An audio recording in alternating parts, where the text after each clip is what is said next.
Bonjour tout le monde, c'est Raphaël. Et Sophie. On se retrouve aujourd'hui dans le cadre de notre spécial couvre-feu pour ce nouvel épisode du Pop Talk où on va parler d'un programme disponible sur Disney+, puisque dans la spéciale couvre-feu, on fait le tour des plateformes pour vous donner des idées de choses à regarder à la maison, le soir, après 21h, quand vous n'avez plus le droit de sortir. Et donc sur Disney+, on a sélectionné 2 programmes, on a un peu triché, mais c'est le même. La suite. Oui. Donc les Gardiens de la Galaxie, volume 1 et volume 2. Exactement. On a déjà fait un épisode sur l'univers étendu Marvel. Oui. Parce que c'est vraiment un univers qu'on aime beaucoup. C'était l'épisode numéro 6. Donc n'hésitez pas à aller l'écouter si vous voulez en savoir plus sur Marvel de manière générale. Une vision plus globale de l'histoire, plus globale. Oui. Mais les Gardiens de la Galaxie se regardent très bien tout seul. Oui, c'est ça. En n'ayant jamais regardé aucun autre film de Marvel, on peut tout à fait regarder Les Gardiens de la Galaxie et comprendre. Il manquera rien à l'histoire. Exactement. C'est un film très sympa à regarder, même sans être fan de Marvel dans l'absolu. Oui. C'est le 1 même se suffit à lui-même. Par contre, on peut pas regarder le 2 sans avoir vu le 1, je pense. Ouais, comme souvent. Mais toujours, mais bon, c'est un peu. Si tu regardes le deuxième Star Wars sans avoir vu le premier, t'as plus les personnages sont pas introduits, quoi. Exactement. Donc, mais par contre, le 1 se suffit vraiment à lui-même. Oui, complètement. Ça s'arrête pas au milieu d'une histoire avec un cliffhanger et il faut regarder les deux. Donc, vous pourriez ne regarder vraiment que le premier. On va débriefer les deux, nous, aujourd'hui. Mais effectivement, c'est pas obligé de les regarder en package. Et donc, ils sont disponibles sur Disney+, dans le cadre de l'abonnement. Il n'y a pas besoin de les louer ou de les acheter. Oui, exactement. On commence par une partie sans spoiler, comme d'habitude. Comme d'habitude. Du coup, on va donner la synthèse que du premier, pas du deuxième, puisque sinon il y aura du spoiler. C'est ça. Donc, je me tente un résumé. Vas-y. C'est l'histoire de Peter Quill, qui essaie désespérément de se faire surnommer Star-Lord, mais ça prend pas méga bien, parce qu'il trouve que c'est un chouette nom, mais bon. Mais en fait, personne ne sait qui il est, donc son surnom prend pas trop. Qui est un terrien, qui se retrouve dans l'espace à vivre dans une communauté de hors la loi, un peu genre pirate en fait, pirate de l'espace. C'est-à-dire c'est des gens qui ont des vaisseaux spatiaux et qui volent des trucs à d'autres. Mais pirate de l'espace, c'est une bonne définition, effectivement. C'est ça. Bien.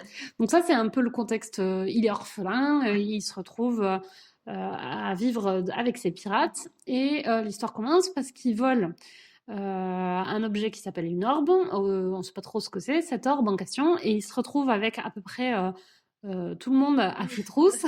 Parce que tout le monde est intéressé par cette même orbe. Tout le monde veut cette orbe. Donc tu comprends que c'est quand même un objet de valeur. Et donc il se retrouve avec un raton laveur qui parle et son pote arbre à ses trousses, avec une extraterrestre verte super super vénère à ses trousses aussi, un méchant bleu qui est habillé de manière très très vénère et habillé de manière complètement improbable, avec un espèce de chapeau cap. Exactement. C'est vraiment, c'est censé, ça part du haut de sa tête et ça descend en cap un peu genre maille. C'est étrange cap comme de maille. Il a un outfit improbable. Et donc, forcément, il va lui arriver tout un tas de problèmes à cause de cet arbre. C'est ça, exactement. C'est un bon résumé. Ça te va? Ouais, c'est sympa. Bon. Ça n'en dit pas trop, mais... Qu'est-ce qu'ils disent sur Allociné comme résumé? Ça va être un peu plus précis, je pense. Donc, Peter Quill est un aventurier traqué par tous les chasseurs de primes. Ah, c'est pas mal, c'est déjà bien commencé. Pas mal. Pour avoir volé un mystérieux globe convoité par le puissant Ronan. Donc lui, c'est le mec avec le chapeau cap. Le mec bleu qui a un chapeau cap. Dont les agissements, donc on parle toujours de Ronan, dont les agissements menacent l'univers tout entier. C'est quand même le méchant. C'est vrai que j'avais pas précisé que ce Ronan avait vraiment des il est vénère, mais vénère méchant, pas vénère, juste vénère. Oui. Lorsqu'il découvre le véritable pouvoir de ce globe et la menace qui pèse sur la galaxie, il conclut une alliance fragile avec 4 aliens disparates. Rocket, un raton laveur fin tireur. Groot, un humanoïde semblable à un arbre. C'est quand même beaucoup un arbre, vachement plus qu'un humanoïde, mais bon, pourquoi pas. Il a des bras et des jambes, mais ça s'arrête à peu près là. Ouais, c'est vrai. l'énigmatique et mortelle Gamora et Drax le Destructeur qui ne rêve que de J'ai vengeance. complètement oublié de parler de Drax. Oui, mais parce que Drax, Il arrive un peu après. il arrive un peu après. Gamora, Ah. c'est la meuf qui est toute verte et qui est vénère. C'est ça, tout à fait. En les ralliant à sa cause, Ils sont tous vénères quand même, globalement. Pardon, je t'ai oui. coupé. Non, c'est pas grave. J'étais en train de réfléchir à l'affirmation. Est-ce qu'ils sont tous vénères? Drax est très vénère. Drax est vénère. Ronan Gamora est est vénère. Gamora aussi. Le raton laveur, un peu. Rocket, ouais. Groot n'est pas vénère. Groot n'est pas vénère. Il est un peu vindicatif quand même, mais bon. Ok, donc ils sont tous vénères. C'est Oui. vrai que ça marche. En les ralliant à sa cause, il les convainc de livrer un ultime combat, aussi désespéré soit-il, pour sauver ce qui peut encore l'être. C'était un peu grandiloquent, mais oui, c'est ça. Donc, effectivement, parce que ce que j'ai pas dit, mais qui est important, c'est que cet orbe, effectivement, a de grands pouvoirs et que selon qui mettra la main dessus, ça lui donne le pouvoir de détruire des planètes entières d'un seul. Donc plutôt pas le truc dont on veut que le méchant l'ait, quoi. Voilà, C'est c'est ça. Et donc, il se retrouve effectivement à devoir sauver la galaxie. C'est ça. Ok. C'est un film qui est sorti en 2014. Oui. Le deuxième est sorti en 2017. Ouais. Alors, il y a... Pourquoi on aime, pourquoi on n'avait pas... Enfin, pourquoi on n'avait pas... Si, on aime toutes les deux. Hein. On aime toutes les deux. On l'a revu. Oui. Moi, je l'avais vu au cinéma quand il est sorti. Toi, tu l'as vu plus tard? Je l'ai vu un peu plus tard, je pense. Okay. Ouais. Et j'avais, à l'époque, quand il est sorti, j'avais adoré parce que c'était vraiment... on se rend pas trop compte parce que je pense qu'il y a pas mal de choses qui sont sorties depuis.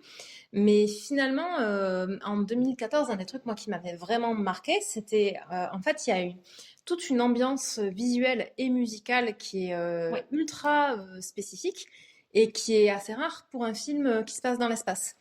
Et depuis, il est très pop. Il est très pop, donc ça nous plaît. Ouais.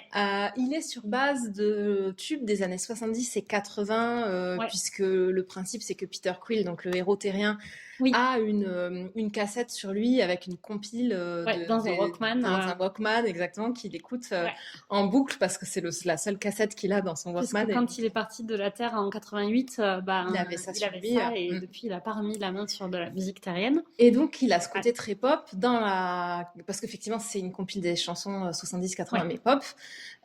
Donc, il a ce côté musique terrienne des années 80 sur un fond de film de l'espace avec des couleurs qui sont globalement très pop aussi. Ouais. Et ça, c'est vraiment super chouette. Ouais. Et depuis, j'ai l'impression qu'on a vu des choses avec des mix de genre. Alors, je dis pas que ça n'existait pas avant, mais j'ai l'impression qu'on a vu maintenant plus de choses avec des mix de genre un peu inhabituels. Mais en 2014, moi, il m'avait vraiment laissé, quand j'avais vu au cinéma, cette impression de waouh, c'est un truc. Il était assez différent de c'était vraiment différent. C'est ça. Vraiment je pense qu'il est vraiment précurseur de ce côté film d'espace un peu cool avec des belles images, des jolies couleurs. Et l'espace, c'est un truc très pop. Là où avant, l'espace, c'était genre soit Star Wars, soit un peu réaliste. Enfin, réaliste entre guillemets, mais très Armageddon, très scientifique, avec soit des astronautes un peu réalistes, scientifiques, soit qui se veut effectivement Star Wars qui est encore dans un autre registre. Mais, Et ce côté très coloré, très qui en fait est probablement un peu plus réaliste parce que quand moi je suis sur Instagram un compte qui s'appelle The Hubble Scope. Oui, moi aussi je le suis. Si vous... j'adore. Si vous voyez. Oui. Et en fait, c'est des images, des photos prises par un satellite, Hubble. Et c'est toujours des photos super colorées, et l'ambiance. T'es en train de dire que la galaxie est pop, en fait, c'est ça? Oui. Et on a cette image de l'espace comme le truc à la Star Wars noir et blanc. Oui, c'est vrai. Beaucoup, tu sais, c'est ciel noir avec des étoiles. Oui. Mais en fait, ça, c'est la vision depuis la Terre. Quand t'es dedans, les astéroïdes. Super colorés. C'est ça. Je sais pas comment. En tout cas, les photos du Hubble Scope, elles ont toujours vachement de couleurs, genre comme un prisme en fait. C'est vachement sympa à suivre comme compte le truc du Hubble. C'est toujours très joli, quoi. Et c'est vrai que voilà, le gardien de la galaxie, visuellement, il a vraiment ce côté très pop et c'est très très chouette. Et même les vaisseaux, ils ont vraiment ce côté, les vaisseaux, leur manière d'être habillés. Les mecs, ils sont tous, quand ils sont verts, ils sont pas genre verts, c'est pas un vert timide, quoi. Oui, ils sont verts pop. Les mecs qui sont bleus, ils sont vraiment bleus. Et même dans leurs fringues, t'as raison, parce qu'ils ont vachement de fringues super colorées. Ils sont pas du tout habillés en noir ou en blanc, de manière très sérieuse. À ils la ont Star tous Wars, des fringues là, vachement colorées avec des couleurs super flashy et tout ça. Donc, il a vraiment cette ambiance visuelle qui colle très bien avec l'ambiance sonore, qui est super chouette. C'est clair. En fait, il a une ambiance qui s'inspire probablement en partie du cinquième élément, de certains points de vue, en étant allé plus loin, Ouais, en mieux. peut-être. C'est vrai. Ouais. Parce que dans le cinquième élément, tu avais ce côté un peu truc des années 80, avec des costumes improbables, Oui, mais il n'y avait pas la musique qui allait bien, ouais, comme là. c'est vrai. Euh, Oui, c'est vrai, je n'avais pas du tout tiré le c'est en parallèle parlant, avec moi, le cinquième jamais non élément. plus. C'est vrai que le cinquième élément, c'est pareil, c'est très coloré et tout ça. Oui, il y a ce même Par contre, côté. c'est quand même vachement plus sérieux. Enfin, en tout cas, c'est pas sérieux parce que Ouais. il y a des trucs drôles aussi dans le cinquième élément, mais là, c'est très les Gardiens de la Galaxie. Il y a plein de passages qui sont drôles Ouais. dans les répliques, mais même dans les situations, dans les, Oui. il y a Ouais, c'est vraiment clair. aussi un humour de circonstance. Oui. Qui sait que c'est très.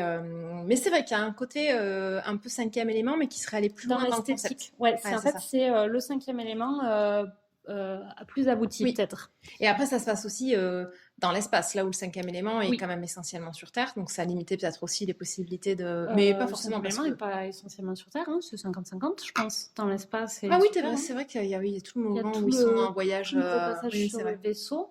C'est bien la moitié du film, Ouais, je ouais, pense. c'est vrai. Non, t'as raison, oui, oui, il y a tout un moment Il où y ils sont a plus sur Terre. effectivement, après, dans les Gardiens de la Galaxie, il se passe quasiment rien sur Terre. Ouais. Beaucoup de cinquième élément, Mais beaucoup oui. plus sur Terre, c'est vrai. Mais non, mais c'est vrai qu'il y a quand même des scènes aussi Il y dans a quand même l'espace. pas mal de Ouais. scènes dans l'espace, mais l'espace est moins travaillé aussi dans le cinquième Ouais, élément. c'est Là, il y vrai. a vraiment une esthétique de Oui. l'espace. Ouais, ouais. Bon, et du coup, tu as commencé à évoquer un deuxième point pour lequel je pense qu'on aime beaucoup toutes les deux, c'est l'ambiance au niveau de l'humour, en Ah fait. ouais. C'est un film qui est C'est très drôle. vraiment un film drôle. C'est Alors, plus une comédie qu'autre chose, oui, en c'est fait. vrai. Le deuxième est plus drôle que le premier. Ouais, je suis Euh, d'accord. on les a, on les a Film revus. beaucoup Le plus deuxième drôle. est extrêmement drôle. Le premier est très très sympa aussi, il est Ouais, très drôle, mais comme il y a plus de besoin de poser, de présenter les personnages, la oui, situation, etc., il y avait peut-être moins c'est de clair. possibilités de faire de l'humour. Ouais, Et dans le deuxième, ils ont vraiment pris, je pense, finalement, tout ce qui a bien marché dans le premier, et ils ouais. l'ont poussé à son Ils l'ont paroxysme, ce qui poussé, fait que ouais. le deuxième est vraiment Ouais, extrêmement drôle. c'est clair. Euh, En fait, c'est surtout que il y a notamment le personnage de Drax, Oui, qui dans le premier, on l'effleure un peu, mais ouais, il est un peu premier degré. oui, Et dans le deuxième, il est à mourir de rire parce il a c'est complètement vrai. basculé dans Oui, la folie ouais, entre-temps. Et donc ça donne un mec extrêmement premier degré, complètement branque. c'est ça.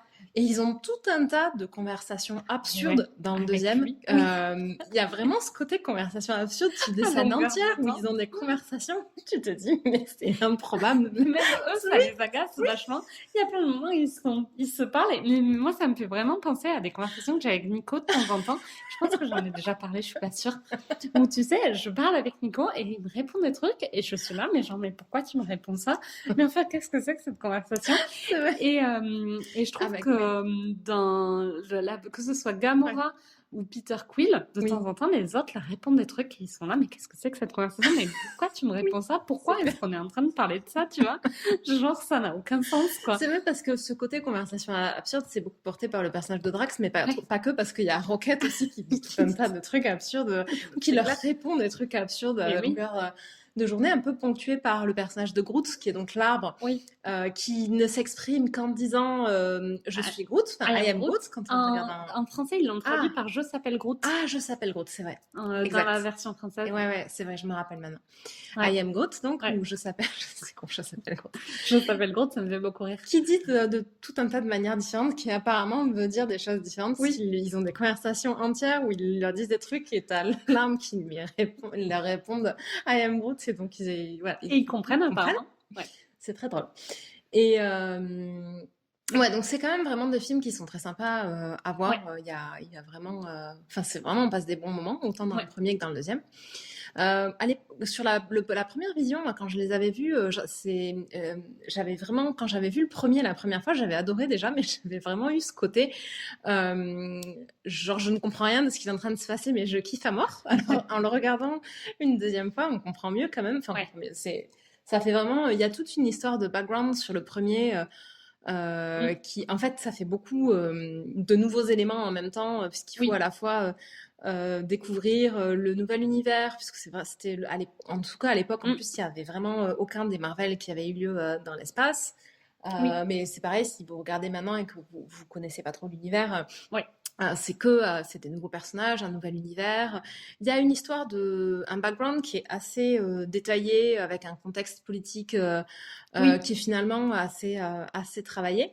Et En fait, il y a plusieurs planètes avec plusieurs ouais, populations. c'est ça. C'est ça qui Et est. ouais, voilà, exactement. Et plusieurs personnages. Donc, il faut essayer un peu de comprendre qui est qui et qui vient de quelle population, de quelle planète est en Pourquoi, guerre qui fait avec, quoi, est en c'est guerre ça. avec Ouais. quelle planète. Après, Mm. pour autant, enfin là, la deuxième fois quand je l'ai regardé, j'étais là, ah oui, d'accord, c'est ça l'histoire. La première fois, j'en étais vraiment restée en mode genre, je ne Oui. comprends rien à qui est qui, mais c'était cool. Après, J'avais vraiment beaucoup aimé quand même. je pense qu'il y a potentiellement un côté, la première fois, tu te laisses distraire par la nouveauté, justement, le côté dans l'espace, et donc tu n'écoutes rien, mais je pense ça, que c'est si possible. t'écoutes, c'est pas Oui. si compliqué que ça, Bah, en comme fait. tous les films, en fait, c'est assez rare les films où quand t'écoutes, Tu comprends pas, tu comprends rien. Moi, j'ai un peu tendance à pas écouter les noms d'une manière générale. Oui, c'est ça. Sauf quand Et je me c'est dis compliqué. attention, film compliqué. Et donc, si je me dis attention, film compliqué, j'écoute les noms et donc ça va mieux. Ouais. Mais typiquement, Les Gardiens de la Galaxie, c'est tout à fait le genre de film où je vais me dire, une fois que tu sais qui sont les personnages, t'as pas vraiment besoin de recevoir les noms de backstory. Et en fait, si, c'est aussi, c'est la même raison pour laquelle je sais jamais de quoi parlent les James Bond, parce que j'écoute pas les noms, en fait. C'est moins compliqué qu'un James Bond. Après, la différence, c'est que dans un James Bond, on te dit, oui, c'est Bidule qui est allemand contre Bidule qui est anglais. Oui. Donc, t'es là, bon, ok, je sais pas, je me rappelle plus des noms, mais il y en a un qui est allemand, il y en a un qui est anglais. Les Allemands et les Anglais sont en guerre.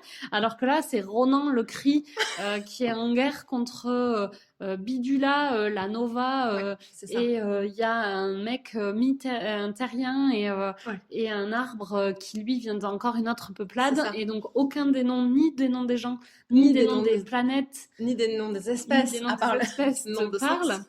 Et du coup, c'est sûr que je pense que c'est plus qu'une histoire compliquée, c'est une histoire où il y a quand ça se passe sur Terre, tu sais, tu as le background historique, tu sais que les Russes n'aiment pas les Américains. Oui, tu sais, tu connais un minimum, tu connais le nom des pays, quoi. Le nom des pays et un peu le background de conflit entre les pays. Ouais, tout à fait. Alors que là, c'est un peu, on te balance des noms de 3 ou 4 planètes différentes avec des conflits que tu connais pas d'avance, donc tu sais pas, donc c'est plus compliqué, je pense. C'est ça.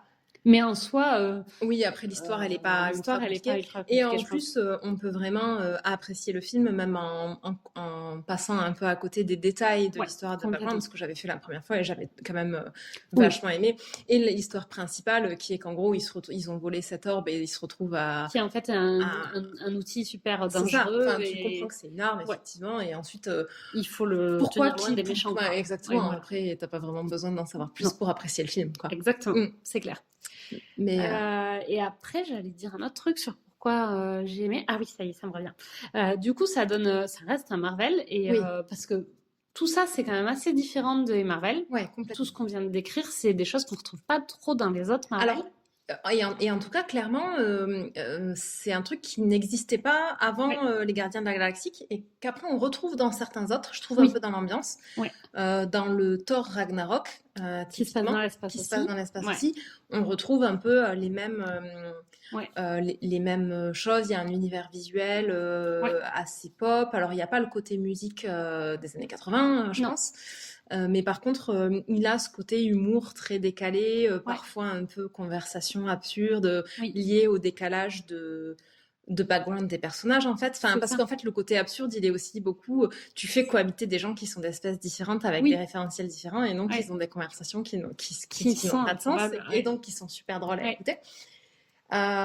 Et donc, Thor Ragnarok l'a fait un peu aussi. J'allais en citer un deuxième, et j'ai oublié qui c'était.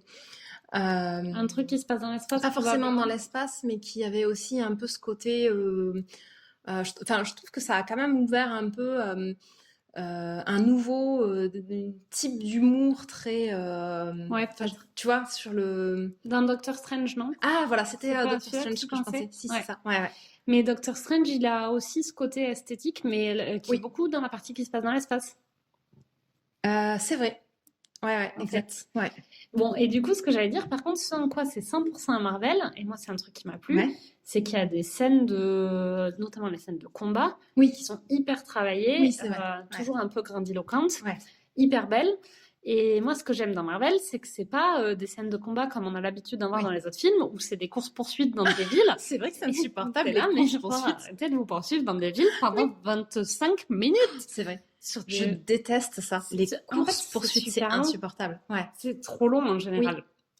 Et dans tous les films qui sont pas des films genre des films normaux en fait où les gens n'ont pas des pouvoirs, où Oui, c'est il n'y a ça. pas des Avengers, Ouais. où T'es ça se passe obligé, pas dans oui, c'est ça. l'espace, Ouais. ben en fait soit tu vois des gens se péter la gueule et c'est violent, soit tu vois des gens se poursuivre en voiture. Oui.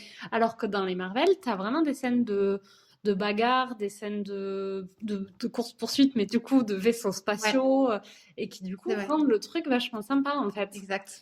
Et bon, et en plus, comme il y a de l'humour, les scènes où ils se battent, elles ont Ouais. toujours un décalage un peu Oui. drôle, tu vois, je sais pas. C'est vrai. Je vais parler du deuxième, mais c'est pas vraiment un Sur la spoiler, scène d'intro. mais la scène Ah d'intro oui. du deuxième, effectivement, Elle est géniale. est vraiment. Alors c'est pas la scène d'intro parce qu'il y a une vraie scène d'intro, mais disons que la première scène du film, c'est une scène de bataille typiquement de ce type-là que tu es en train de décrire, très visuellement super belle et qui est vraiment ultra intéressante dans la manière dont elle est filmée, puisqu'elle n'est filmée que du point de vue d'un seul personnage qui n'est pas en train de se battre, qui est en train de faire autre chose. Qui est en train de faire autre chose. Je suis en train de faire un parallèle dans ma tête. Un parallèle dans ta tête. Mais oui. Avec avec la scène de Project Power. Oui, je me suis dit pareil. oui. Et je pensais que tu allais partir sur autre chose par contre. Non, ouais, vas-y. Oui, c'est vrai. Dans le dernier épisode, on a débriefé Project Power, qui est pour le coup un film de Netflix, sur lequel il y a une scène aussi un peu atypique dans la manière dont elle est tournée et en fait qui explique pourquoi on a trouvé que c'était une très chouette scène d'action, parce que c'est pas une scène de course-poursuite, effectivement. Et c'est une scène où pareil, on voit une bataille d'un point de vue d'un personnage avec une mise en scène un peu particulière, etc. Oui, et en fait, c'est un peu les mêmes ressorts. Mais c'est complètement inspiré. Je peux pas croire que c'est presque un, tu vois. Oh non, tu trouves? Ah, mais complètement. Du point de vue de la réalisation, elles sont réalisées de manière complètement similaire. Moi, j'y vois plein de différences quand même, mais Du point de vue de la réalisation, je parle. Elle est... Tu vois, dans la réalisation, tu vois un personnage au premier plan qui n'est pas impliqué dans la bagarre. Oui, avec la bagarre et qui est en plus pas à la hauteur, enfin, tu vois, qui pas a à la même hauteur, un décalage de niveau en hauteur, par rapport à la bagarre. Peut-être. Tu penses que ça avec la bagarre en fond, avec des gens qui viennent plus ou moins taper contre ce personnage qui est en premier plan, mais sans jamais vraiment le toucher et sans jamais vraiment qu'il y ait de... Je trouve que c'est hyper... Enfin, du point de vue de la réalisation, après, il y a des trucs très différents.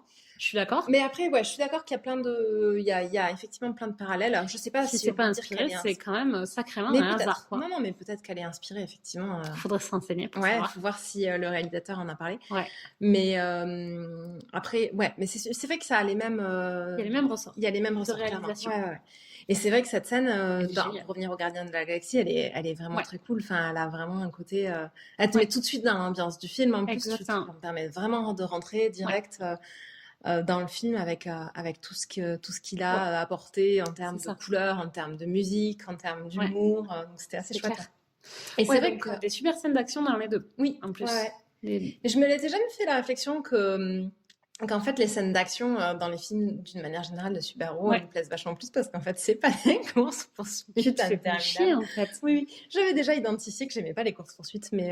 c'est parce que c'est ennuyeux, en fait. Ouais. Et c'est pour ça qu'on aime les films d'action de super-héros, mais qu'on n'aime pas spécialement les films d'action... alors, on en voit un peu, mais moi, c'est globalement pas un registre moi que j'aime bien plus que ça. Moi, les films d'action, j'aime bien, mais sauf... C'est toujours... Parce que moi, j'aime beaucoup les James Bond, j'aime beaucoup les... Comment ils s'appellent, ceux avec Matt Damon Oui, les Bourne Identity. Ouais, c'est ça. J'aime beaucoup les... Moi, j'aime bien les Missions Impossibles aussi. Ouais, les Missions Impossibles. Ils ont un côté... j'aime un poil moins que les deux autres, mais ouais, c'est clair. Mais... Ils ont un côté sympa, toujours, Mais souvent, moi, dans ces films-là, j'aime moins la partie course-poursuite. Parce que mais je du trouve coup, toujours qu'il y a un moment où tu finis par décrocher. Exactement. Mais ça reste des bons films d'action, c'est vrai. Après, moi, la seule, je pense, course-poursuite que j'aime bien, c'est dans un des James Bond qui est avec Pierce Brosnan, où il est en Russie et où il genre poursuit quelqu'un dans un char. Et du coup, c'est très drôle. Mais les James Bond avec Pierce Brosnan, ils étaient drôles. Ils étaient extrêmement drôles. Et du coup, il y avait vraiment ce côté, tu sais, il a juste sa toute petite tête qui dépasse de l'entrée du char par le dessus. Et genre, il défonce tous les bâtiments, il roule sur des voitures et c'est what the fuck. Parce que du coup, c'est une scène de Mais il y en a plein de scènes d'action improbables dans les James Bond, dans ceux la avec Pierce génération Brosnan, Pierce ouais. Brosnan, parce qu'il y en a, je sais pas dans lequel, il y en a pas un aussi, il finit plus ou moins par faire du surf dans une portière avalanche. de voiture, C'est ça, dans dans une une avalanche. aussi. Mais là, c'était dans le dernier. Et là, je m'étais dit, il faut qu'ils arrêtent. Ça va trop loin, tu vois. Ouais, c'est vrai. Et en plus, l'effet spécial de mémoire était super mal fait. Ouais, sans doute, parce Visuellement, que ça c'est quand même ça vieux. se Hein, voyait, les James Bond, ouais. Pierce Brosnan, je pense qu'on était au collège quand ils sont sortis. Enfin, même les derniers, je pense qu'ils étaient au collège. Moi, j'étais pas au collège, hein. Mais Attends, on va regarder l'année du coup. quand celui-là il est sorti, je sais même pas si j'étais encore au lycée. Tu crois? Ah oui, oui. Ah, peut-être. Mais je suis pas sûre à 100%. Attends, on va regarder. En tout cas, c'est vrai que c'était. Moi, j'aime beaucoup ceux avec Daniel Craig, mais du coup, ils ont remis vachement le côté sérieux et tout ça, ouais. alors que les James. Mais bon, après, c'était Ils les étaient James bien. Bond des Pierce Brosnan, c'est vraiment les années 90. Ouais. Je sais pas si tu peux vraiment refaire clair. la même recette aujourd'hui. Bon, les premiers, on était au collège, c'est sûr, mais il en a fait beaucoup. Hein. Il en a fait beaucoup, j'étais en 5 ou train de me 6, dire, je c'est pense, vrai hein. que je pense les premiers, moi j'étais même au primaire parce que les Ah ouais. premiers je les ai pas vus, je pense. À l'époque, enfin pas direct. Ouais, ouais. Alors attendez, je suis en train de regarder. Je sais pas si c'est le premier, mais il y a Demain ne meurt jamais en 97. Ouais, donc là moi j'étais en 6e. Tac. Si, il y a Goldfinger en 95. Ah oui, c'est ça. GoldenEye. GoldenEye, ouais, en 95. Et c'est pénible, la fiche Wikipédia, elle nous dit pas si c'est des James Bond ou pas. Mais je crois que le premier c'était GoldenEye. Demain ne meurt jamais, blablabla. Le monde ne suffit pas, 99. Ouais, et c'est le dernier. Meurt un autre jour, 2002. Ouais. Bon, ça va, j'étais encore au lycée. Et c'était le dernier, ça, non? Tac. J'ai l'impression que c'était le dernier, ouais. Ouais, moi 2002, j'étais au lycée du coup. Ah, J'étais pas au collège, mais j'étais au pas lycée. un petit article liste des films James Bond. Attends, peut-être. Ah oui, c'est peut-être mieux. Oh là là, tu cherches les James Bond et du coup tu te retrouves avec un milliard d'informations. Ah, ça y est, attends, ça y est, je les ai trouvées. Alors, parfait. Pierce Brosnan, c'est tout à fait ça qu'on veut comme petite page. Ok, bien, c'est bien GoldenEye le premier en 95. Ouais.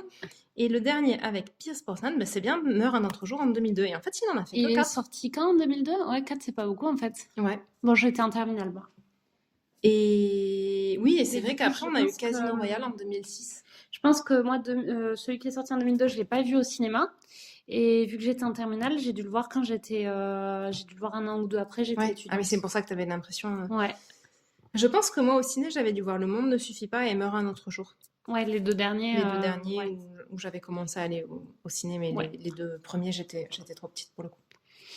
Bref, Ouais, tout ça pour dire Tout ça pour dire effectivement, les scènes d'action un peu fantastiques dans l'espace avec des armes un peu cool qui ont des lasers de couleurs sympas et de la musique des années 80, c'est quand même vachement satisfaisant. c'est vrai. Ça fait le côté un peu grandiloquent qui est sympa Ouais. d'avoir. Enfin, c'est quand même ça que tu vas chercher quand tu vas voir un Oui, film de c'est super-héros. Ouais, complètement. Mais je trouve qu'il n'y en a pas trop. Tu te retrouves pas à te taper les 3 quarts du film en scène d'action quand même. Ouais, c'est vrai. Je trouve qu'ils C'est sont bien un dosés. bon dosage. Ouais. Et après, oui, il y a un bon dosage parce qu'ils prennent quand même, le premier comme le deuxième, ils prennent quand même le temps qu'il y ait une vraie histoire. Ouais. De fond quand même. Alors clair. l'histoire est un peu plus compliquée dans le premier que dans le deuxième, mais dans le deuxième il y a une histoire aussi. Ouais. Et c'est vrai que c'est chouette parce qu'il n'y a pas que de l'action qui s'enchaîne. Il y a quand même aussi vraiment un côté divertissant. C'est clair, hein. Et C'est pas des gros films d'action. Il y a peut-être 2 grosses scènes d'action dans chaque film, tu vois, une au début, une à la fin, mais pas beaucoup plus. Oui, c'est ça. Il y a il y a un peu le côté effectivement quand même truc où tu t'en prends un peu plein les yeux, mais c'est pas ça non-stop. Ouais. Et après, je trouve que ça fait vachement le job aussi. Moi, j'aime beaucoup, d'une manière générale, tout ce qui se passe dans l'espace. Ouais. Les séries et les films qui se passent dans l'espace. Dans un peu tous les registres, j'aime bien les versions un peu plus scientifiques, enfin rigoureusement scientifiques, exactement, réalistes. Et j'aime bien tous les trucs plus un peu, les Star Wars et compagnie, évidemment. Oui. Donc, je trouve que c'est aussi vachement satisfaisant. Ce côté super-héros dans l'espace parce que il y a plein de vaisseaux différents, il y a plein de planètes différentes, il y a aussi bien des scènes sur des planètes que des scènes vraiment dans les vaisseaux. Et je trouve que voilà, c'est cool aussi. Et moi, c'est ce que je cherche quand je dans un truc sur l'espace. Moi, j'aime bien quand il y a vraiment ce côté. Oui. Et après, il y a quelques trucs qui sont un peu comme dans les Star Wars. Chaque planète a son identité visuelle bien définie, tu vois. Et donc, tu passes d'une planète à l'autre Ouais. sans te dire ah mais est-ce qu'on est sur la même planète ou Oui, c'est pas. ça. Ouais, T'as t'as vraiment, oui, vraiment chaque monde a effectivement sa son ambiance. particularité. Ouais, ouais, c'est ça. Enfin, je pense que c'est Star Wars qui a un peu fait ça avec le côté t'as Tatooine, c'est le Ouais, désert. c'est ça. Après, c'est vrai euh, que c'est pas, on le retrouve dans plein d'autres œuvres, mais ouais. c'est pas Star Wars qui a commencé à le faire, si c'est possible quand même. En toute honnêteté, moi, j'ai jamais, je pense que j'étais en train de me dire, je pense que j'ai rien vu qui se passe dans l'espace en mode fiction qui soit plus vieux que Star Wars. Ouais, je suis pas sûre qu'il y en avait. Je Enfin, sais même pas s'il y en a en fait. Mais je prends des pincettes parce que je ouais, me dis peut-être que on oui est et peut-être on passé les à côté. connaît pas, tu vois. Mais Mm. en tout cas, c'est vrai que C'est vieux Star Wars, hein. bah, le Les premier. premiers, c'est fin 70. C'est quoi, 79 le premier? Ouais, je crois 77? on a déjà regardé On dans a le déjà épisode regardé. et j'ai déjà oublié, je crois que c'est ça. Alors, on va faire un petit check de savoir le premier Star Wars, là, Un Nouvel Espoir, quand est-ce qu'il est sorti. Mais oui, en tout cas, c'est très. C'est Ça suffisamment reprend rare pour que Star Wars soit à l'époque. 77, 77, un Nouvel ok. Espoir. Ouais, donc effectivement, il y a ce même côté, chaque Ouais. planète a son identité visuelle un peu C'est ça. différente, c'est cool. Avec le côté, avec des peuples Ouais. différents et effectivement le côté paysage ou environnement qui est différent. Il y a aussi vachement ce côté, et ça j'ai bien aimé, je pense que j'avais pas remarqué la première fois, mais sur chaque planète, tu as aussi vachement plus de côté peuples différents sur une même planète. Oui, c'est très multiculturel. C'est Oui, très multiculturel du peu, coup. oui, oui. Là où parfois ça peut. Alors ça y est un petit peu dans Star Wars aussi, mais de manière un peu plus ponctuelle. Oui. Là, c'est un peu plus généralisé. Tu sens que voilà, il y a aussi il y a une volonté d'avoir un peu plus mis l'accent sur le côté. C'est pas parce que tu as une planète que genre tous les mecs vont être Oui. bleus. Oui. Alors il y en a des planètes où ils sont tous pareils, mais il y a aussi vachement de planètes où il y a des peuples différents qui vivent dessus et c'est vraiment un détail dans le truc, mais c'est assez Oui, sympa. c'est un peu comme si tu dis, nous, aujourd'hui, il y a les Français, ils Oui. sont pas tous de la même race et pourtant, ils sont tous Français. Oui. Et là, il y a vraiment ce côté, effectivement, ils se considèrent tous comme étant, Ouais, je c'est sais pas, ça. moi, j'ai oublié le nom des planètes, Oui.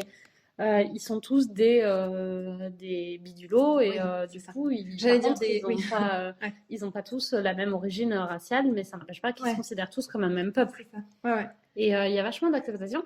Alors, sauf dans le 2 où, je pense que on peut en parler, Oui. c'est pas un spoil, il y a une planète où ils sont ils se considèrent comme génétiquement purs Oui. et Et parfaits. supérieurs aux autres. Et Enfin, ils sont tous dorés. oui, c'est vrai. Et tu vois, en C'était en la autre discutant chose. Oui. là, moi je m'étais pas fait de la réflexion, mais c'est hyper nazi comme idéologie en fait. Oui, et en plus, j'y ai pensé aussi quand je disais, ah, c'est cool, sur toutes les planètes, il y a Ouais. vachement de peuples différents. Et en le disant, je me suis dit, bah, sauf dans le deuxième où il y a effectivement ce peuple où ils sont tous dorés, et où elle lui fait un petit blabla en début de truc sur le côté, on est tous génétiquement Parfait, quoi. parfaits et compagnie. Et t'as raison, il y a un côté très nazi dans l'idéologie. Et Ouais. en tout cas, ce qui est intéressant, c'est que, et je pense que je me l'étais pas vraiment dit, c'est potentiellement le seul peuple qu'on voit où effectivement ils sont tous dorés et où il n'y a pas du tout ce côté Il y a zéro mixité. mixité, ouais. Et Ouais. pas du tout de Et ils sont un peu susceptibles de manière un peu débile. Oui. Et donc je pense que c'est potentiellement une critique du C'est nazisme. possible, ouais, que de manière un peu détournée sur le côté. Ouais. C'est pas du tout le propos du film et Ouais. c'est pas du tout. C'est même pas forcément les grands méchants du truc, mais par contre, c'est vrai qu'il y a. Il y a un peu ce côté critique et Ouais. ils font tout un tas de trucs ridicules, effectivement. Oui, ils se sont vachement tournés ridicules, genre Comme regardez ils se ces prennent tellement au imbéciles. sérieux qu'ils sont improbables. Ouais, c'est quoi. ça. Ouais, Ces c'est vrai. imbéciles qui pensent qu'ils sont supérieurs et en fait, bah, ils le Oui, sont pas. c'est ça. Et Ouais, qu'est-ce complètement. qu'ils ont à se prendre pour les rois du monde, quoi. Ouais, c'est vrai. Oh là là, on Ouais. voit des nouveaux messages Mais cachés oui. dans les gardiens de la galaxie. C'est beau, ça sert à ça, les débriefs. C'est ça. C'est pour ça qu'on en parle. C'est exactement pour ça qu'on fait des débriefs. Ouais, c'est cool. Ouais. Est-ce qu'on parle du casting un peu, peut-être? On n'a Oui, pas du tout parlé des tout à acteurs. Je repars sur ma petite page. Alors le héros, ça c'est facile. On Chris n'a pas Pratt. qu'on a Oui, pas je suis en train de me dire, peut-être qu'on sait les dire sans la. donc ce qui joue Peter Quill, C'est ça. qui est. Alors ils ont pris le soin de nous mettre une scène de Chris Pratt torse nu dans chacun des deux films, Oui. parce que le mec, il a genre bossé pour être musclé de ouf. Il fallait quand même que ça se voit, sinon C'est il clair. aurait fait tous ses efforts pour Ah rien. ouais. Le Parce pauvre. que quand tu le Parce vois. qu'il est impressionnant. Oui, Bah oui, et en plus, il n'était pas comme ça du tout parce que Chris Pratt, à la base, il est connu de Parks and Recreation, Oui. qui est une série qui est, je fais une petite parenthèse, qui est vraiment très drôle si vous avez l'occasion de la regarder. Un jour, je suis pas sûre qu'elle soit dispo sur une plateforme en ce moment, mais en tout cas, c'est une série qui est sympa. Et dans lequel il fait un personnage qui est genre loin d'être sexy, il fait un espèce de Petit gros. qui passe sa journée à boire de la bière assis sur son canapé. C'est un gentil personnage, tu vois, mais qui fait genre le benet sur son canapé à boire de la bière. Et d'ailleurs, je pense potentiellement entre 2 saisons de Parks and Recreation, il a tourné Les Gardiens de la Galaxie. Donc il y a une des saisons un peu sur la fin où il arrive, il est super fit, tu sais, il est genre super mince et musclé. Et du coup, ils n'ont pas ignoré le phénomène. Et donc, t'as les personnages qui sont là un peu, mais genre, qu'est-ce qui s'est passé, tu vois? Et je crois qu'il fait une blague, il me semble qu'il répond un truc du genre, oh non, mais j'ai rien fait, j'ai juste arrêté de boire de la bière et du coup, j'ai perdu, tu sais, genre les abdos. C'est genre pas le mec. Là, ouais, non. Le mec, il est pas spécialement mince, il est trop musclé pour être qualifié de mince, tu sais, Non, il a vraiment ce côté. Bah, ça fait vraiment mec qui fait vraiment de la volé, muscu, Oui, c'est de ça. la muscu pour avoir Pour prendre le du côté volume, oui, quoi. exactement, le côté volume, ouais, tout à fait. En fait, il a 0 pète de gras, mais il est très volumineux, quoi. C'est Oui. pas. Ouais. Et puis il a pas du tout un côté sec parce qu'après mais ça c'est vraiment les morphologies, je pense que tu peux rien y faire, enfin tu peux c'est sec ou tu peux y faire avec des médocs, mais on va dire au naturel tu peux rien y faire et t'es sec ou t'es pas sec. Et bon, lui il prend du muscle pas en version sec, mais il est quand même bien baraque. Il a vraiment ce côté mec 0 pète de gras, mais par contre il est très musclé. C'est ça. Donc c'était cool, j'étais contente qu'il nous en fasse profiter dans les deux. Ça dure pas très longtemps, mais je m'étais pas trop fait la réflexion, mais maintenant que tu le dis, c'est vrai. Voilà, je me suis fait je les ai vus à la suite, du coup, revus à la suite pour faire le débrief. Et donc, dans le premier, je me suis dit, j'avais oublié qu'il était aussi musclé. Et dans le deuxième, quand il a de nouveau enlevé son t-shirt, j'étais là, on y a redroit, c'est trop cool, merci. Moi, je les ai revus aussi parce que, bien évidemment, avec la mémoire qu'on a, un film vu en 2014, j'aurais été complètement incapable de le débriefer. Et même Les Gardiens de la Galaxie 2. Je me rappelais de rien. Je me rappelais, je pense, plus ou moins de la toute première scène et de la dernière scène. Ouais, moi, la toute première, je me rappelle pas. Alors, pour le coup, moi, en plus, je l'avais pas fait en 2014, je l'avais vu plus tard, je sais pas dire quand. Probablement quand on a su qu'il y aurait un 2, donc probablement en 2016, vu qu'il est sorti en 2017. Et par contre, j'ai obligé Nico à revoir tous les 23 films du MCU. Et donc, du coup, je les ai regardés avec lui. Donc, je l'ai vu l'année dernière, puisque je l'ai obligé à récupérer tout ce qu'il avait pas vu. Et tu te rappelais de rien? Et si je me rappelais un peu plus de l'histoire, je pense que j'aurais su... Non, je me rappelais de scènes, j'aurais su donner des scènes, mais je me rappelais pas de l'histoire de fond. Je me rappelais de l'histoire du 2, mais je me rappelais pas de l'histoire du premier. Ouais, moi je me rappelais mieux du 2 aussi. L'histoire est plus simpliste. Oui, et en plus, effectivement, tu peux quand même vachement plus te rappeler de l'histoire. En plus, moi, je pense que le premier, comme j'avais genre rien compris à l'histoire, j'aurais été incapable de s'en rappeler. C'est ça, je ne m'en rappelais. C'est ça. Mais bon. Donc, Chris Pratt. On a Zoé Saldana qui fait Gamora.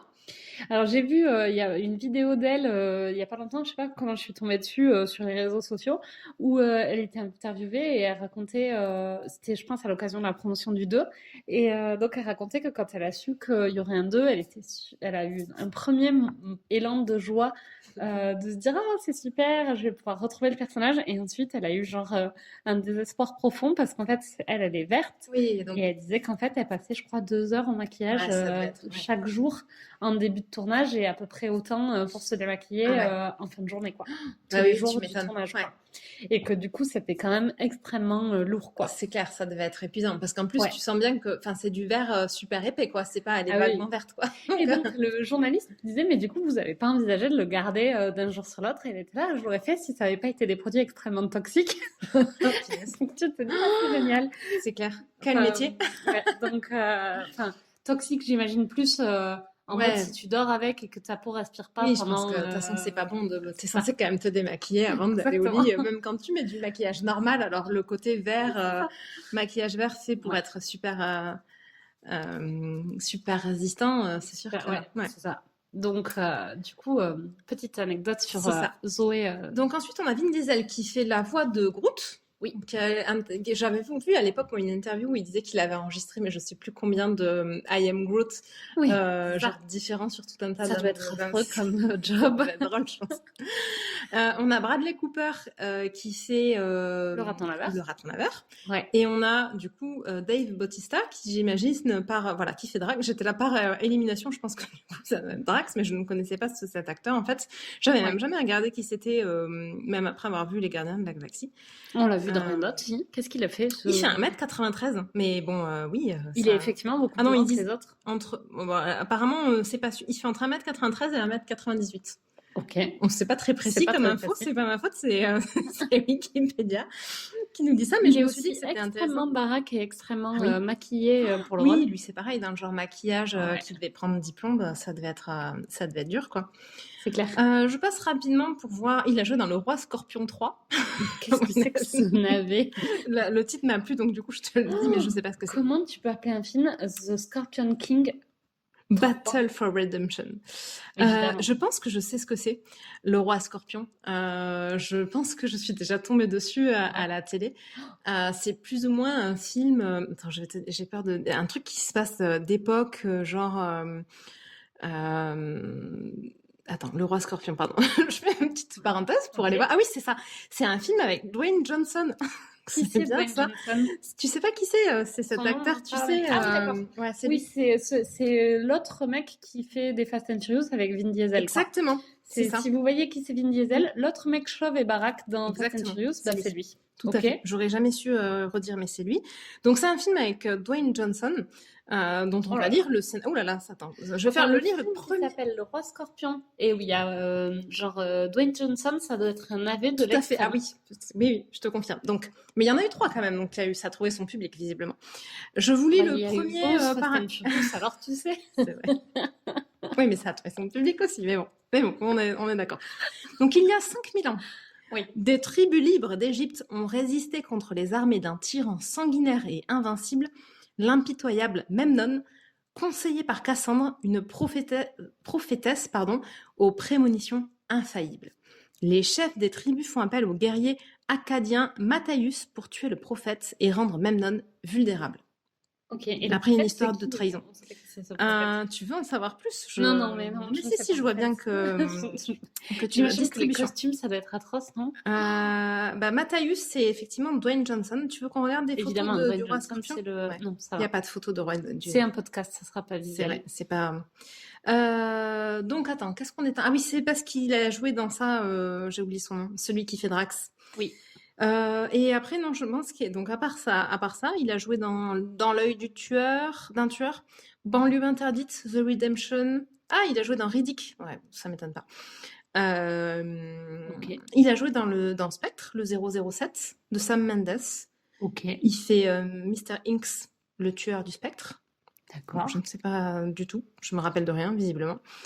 Tac. Bon, après, il garde son rôle dans. Ah, il était dans Blade Runner 2049. Ah ouais. Donc, en fait, c'est quelqu'un qu'on a déjà quand même vu dans des films. Dans des trucs, ouais. Mais il est dans Dune. Ah. Le Dune qu'on attend désespérément et qui sortira jamais comme tous les autres films. C'est fini, de toute façon, il n'y a plus de films qui vont sortir. C'est ça. Puisqu'il y a un peu une espèce de boucle maléfique où genre plus personne ne veut sortir les films tant que les gens ne vont pas au cinéma, mais les gens ne vont pas au cinéma parce qu'il n'y a rien à voir. Et donc, vraisemblablement, là, on est coincé dans une faille spatio-temporelle. C'est ça. Oui, on n'aura plus jamais de film au cinéma sympa.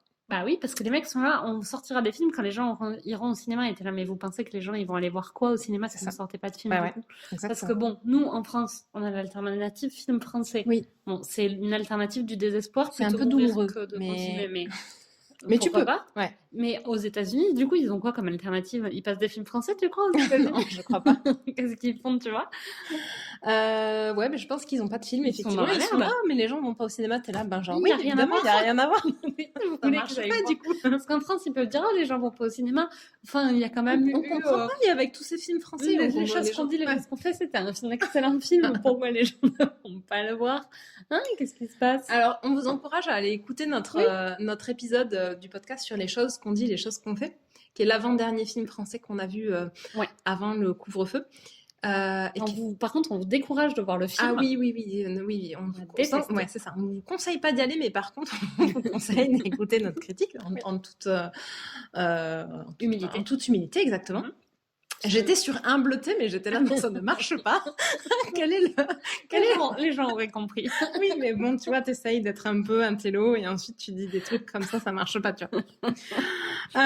Bref, donc le cast est très cool. C'est tout le monde joue super bien. Ouais, tout le monde est bien dans son rôle et tout, c'était chouette.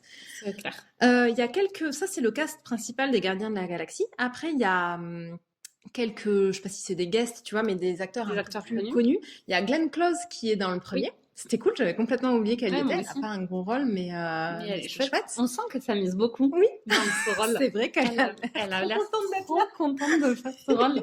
Tu trouves pas? Oui, si. Ouais, complètement. Et tu sais, elle a un espèce d'outfit là, un peu de commandant d'armée extraterrestre. Et tu sens qu'elle prend vraiment du plaisir à avoir ce rôle. C'est tout à fait ça. Je pense qu'effectivement, ça avait bien dû lui plaire. Ouais. Et dans le 2, il y a Elisabeth Debicki. Ah, c'est pas ça que t'allais dire. Oui, il y a Kurt Russell. Oui, moi je pensais à lui. Mais oui, c'est vrai qu'il y a Elisabeth Debicki dans le 2. Je regarde si j'ai oublié quelqu'un. Alors oui, après, elle fait partie du cast. Il y a Karen Gillan, que moi j'aime beaucoup parce qu'elle était dans Doctor Who. Moi, je la connais pas, je pense. Qui fait la sœur de Gamora, comment elle s'appelle, Nebula. Ouais. Donc elle n'est pas très reconnaissable parce que du coup elle est très, c'est pareil, elle est très maquillée, mais c'est une très chouette actrice. Je suis toujours très contente de la revoir. Bon, là je vois Stanley, mais il y a toujours évidemment le petit caméo Stanley. Oui. Ils étaient cool les caméos qu'il a fait, qu'il fait dans ces deux-là. C'est ça. Et je suis en train de me dire, apparemment il y a un caméo de Nathan Fillion, mais je ne sais pas. C'est Nathan Fillion. C'est Cassel. C'est Cassel, oui, c'est Cassel. Alors moi je le connais de quand il était dans Firefly, cette série que tu m'as parlé, que je te persécute régulièrement pour regarder. Oui, sauf qu'il n'y a pas de suite, donc j'ai pas du tout envie de regarder. Du coup, je me sens obligée de parler de Firefly parce que ça s'y prête bien. En plus, c'est quand même un univers. Ça se passe dans l'espace. Firefly, c'est une super série du début des années 2000. C'est une série de 2002. C'est une série de Joss Whedon. Mais si tu sais qui c'est. Déjà, il a fait Buffy et après, accessoirement, jamais vu Buffy. Il a fait Avenger et Avenger l'ère d'Ultron. Ah, qui sont pas les deux meilleurs. Oui, bon, bah si, Avenger, il est cool. L'ère d'Ultron, moi j'avais un peu moins. Avenger, je me rappelle pas. Là, on fait des parenthèses dans les parenthèses. Oui. Donc Firefly. Oui. On a le cœur brisé depuis 2002, puisque c'est une série qui était top, qui avait vraiment un concept super chouette, surtout en 2002. C'est un western dans l'espace, en fait. Okay. Donc c'est vraiment ce côté. J'avais complètement oublié. Que ça fait ça, oui, mais parce que tu vois, ça faisait longtemps que je t'avais pas persécuté avec. Il n'y a pas de suite, donc je le regarderai jamais. C'est un peu le. Alors s'il y a un film qui finit l'histoire quand même. Ouais. C'est une série qui a été honteusement annulée après une première saison, alors que c'est une saison qui avait. En fait, ça a beaucoup marqué les fans parce que c'est une série qui a eu du succès et qui a quand même été annulée à l'époque par la Fox. De manière complètement. Bah oui, c'est des salopards. Mais c'est pas la première fois qu'ils font des salopards. Non, je crois que c'était. Mais celle-là, on en a entendu parler. Bon, là, c'était 2002, donc ça commence à être un peu vieux, mais Firefly, on en a entendu parler pendant toutes les années 2000. C'était un peu genre rendez-nous Firefly parce que ça a marché, parce qu'il y a une grosse mobilisation des fans. Ils ont fini par réussir à avoir un film pour faire finir l'histoire. Oui. Donc, il y a une saison 1. Et il y a un film qui finit l'histoire. Et il y a un film. Ça doit quand même pas être la fin. Bah du coup c'est un petit peu bâclé parce qu'évidemment tu peux pas. Là l'histoire elle était. Mais bon, ceci dit ça reste sympa à regarder même sans fin parce que en fait il y a. C'est une série des années 2002, donc il y a un peu un côté, il y a un fil conducteur sur la série, mais il y a aussi beaucoup un côté, ils font un truc différent par épisode. Et le principe, c'est un peu, c'est pas vraiment des pirates parce qu'ils font pas que des trucs, c'est plus des contrebandiers qui parfois font du transport de trucs légaux et parfois ils font du transport de trucs pas légaux. Oui, ça fait plus ambiance western qu'ambiance pirate du coup. Oui, du coup c'est très ambiance western. Ils sont tous habillés comme dans les westerns, ils vont que sur des planètes qui ressemblent à des planètes western. Enfin, c'est assez sympa en termes d'ambiance. Du coup, la musique, c'est de la musique de western. Enfin, c'est assez chouette, tu vois. Et quand on parlait des mix d'ambiance assez originaux et réussis, Firefly, clairement, ça coche les cases. Et alors, il y a un super cast. Ils ont quasiment tous fait des trucs après. Donc, il y a Nathan Fillion qui a fait Castle. Il y a Gina Torres qui est dans Suits, qui fait Jessica Pearson Oui. dans Suits. Il y a Morena Baccarin qui, mais si tu la connais, qui était dans les premières saisons de Homeland et qui est dans les Deadpool. Ah oui. Ah ouais, ok, je vois très bien qui c'est. Elle fait autre chose, elle. Et elle fait Moi, autre je chose. l'ai découverte dans autre chose comme Land. Elle était dans Mentalist aussi, visiblement. Gotham, apparemment. Ça, je n'ai pas regardé. Dans quoi tu aurais pu la voir? Ah, bah je l'ai vue dans Véronica Mars, je pense. Elle est dans Véronica Mars? Non? Tout le monde n'est pas dans Véronica Mars. Presque tout le monde est C'est dans vrai qu'il y a Véronica tout le monde Mars. dans Il y a Véronica Mars. vraiment beaucoup Non. de monde. Elle y est pas? Attends, Ah non, je la confonds alors. elle était dans un épisode de How I Met Your Mother. Ok. Tac, tac, tac. Bon, après, elle a fait des épisodes, un épisode par-ci par-là. Ah, elle est dans Dirt. Je pense que c'est dans Dirt que je l'ai vue. On connaît Dirt? Moi, je connais. Toi, t'as pas dû le regarder? Non, je connais pas Dirt. C'était, moi, j'avais bien aimé à l'époque, mais je l'ai vu il y a longtemps, donc je sais pas comment ça a vieilli. Dirt, c'est avec Courtney Cox qui joue une Je vois ce que c'est. rédactrice en chef d'un magazine aux États-Unis, À Scandale. un magazine à scandale aux États-Unis, et qui du coup essaye d'avoir des scoops sur des célébrités. Elle a une éthique, enfin elle a pas d'éthique justement, Oui. une éthique plus que douteuse. Et moi j'avais bien aimé à l'époque.